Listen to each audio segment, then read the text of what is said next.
désosser un aspirateur qui n'aspire plus pour tenter de lui redonner vie. Dans cette rue commerçante du quartier de Camden, au nord de Londres, l'équipe de bénévoles de la Fixing Factory vient au secours des objets ménagers hors d'usage des habitants. Leur conviction, la plupart de ces appareils ne sont pas vraiment morts et il est même parfois facile de les réanimer. Lorsqu'on achète un appareil électroménager, on a en quelque sorte accepté l'idée que c'est un contrat à court terme, qu'il va mourir un jour, qu'on devra le jeter et en acheter un autre. Mais ce n'est qu'un accident de parcours. On ne fait pas cela avec les voitures, les vélos, ni avec les machines industrielles. Et pourtant, allez savoir pourquoi, on accepte ça à la maison. Et c'est une des choses que nous voulons changer.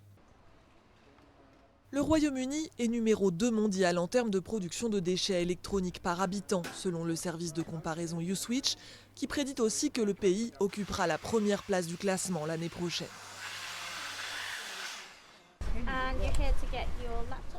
La Fixing Factory a ouvert ses portes il y a 2 ans et dépend de financement public. Pour ces réparateurs, il s'agit aussi d'expliquer aux gens d'où vient la panne pour qu'ils puissent le faire seuls la prochaine fois. Nous démystifions le sujet. Beaucoup de gens sont terrifiés à l'idée d'ouvrir un aspirateur ou un amplificateur. Nous leur expliquons comment le faire en toute sécurité et quelles sont les étapes. Ils ne deviennent pas des experts après l'avoir fait, mais au moins, ils savent que c'est possible. Dans ce centre commercial de l'ouest de Londres, un autre service encourage ses utilisateurs à limiter le consumérisme en empruntant les appareils dont ils n'ont pas besoin quotidiennement. Bienvenue à la bibliothèque des objets. Dans notre kiosque aujourd'hui, nous avons de tout, du nettoyeur de tapis au taille-haie, en passant par tout un tas d'autres objets utiles. Des agrafeuses, des scies, un nettoyeur à pression, toutes les choses que vous pourriez avoir besoin d'emprunter.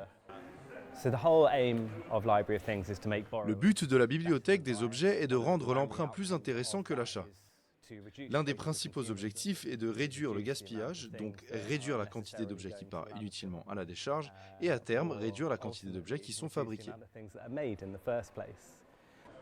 La première bibliothèque des objets a ouvert ses portes dans le sud de Londres il y a près de 10 ans. Depuis, un réseau s'est développé dans différents quartiers de la ville qui proposent plusieurs milliers d'objets à emprunter. Les prix varient d'1 livre sterling par jour pour une agrafeuse jusqu'à 22 livres pour un nettoyeur de tapis. Une amie m'a contactée parce que j'avais besoin de nettoyer mon tapis et je disais « Mon Dieu, qu'est-ce que c'est cher de faire venir une entreprise de nettoyage de tapis ou même d'acheter une machine pour le faire moi-même. » Elle m'a parlé de la bibliothèque des objets et m'a dit « Non, non, n'achète pas et ne demande pas à quelqu'un de le faire pour toi. Tu peux louer la machine. C'est pas cher, tu ne l'empruntes que pour un jour ou deux, aussi longtemps que tu en as besoin. » La gestion des déchets électroniques est devenue un défi majeur à l'échelle mondiale alors que leur nombre ne cesse d'augmenter. Chaque année, plus de 50 millions de tonnes de ces e-déchets finissent à la décharge. Et selon l'ONU, ce chiffre pourrait atteindre 74 millions d'ici à 2030.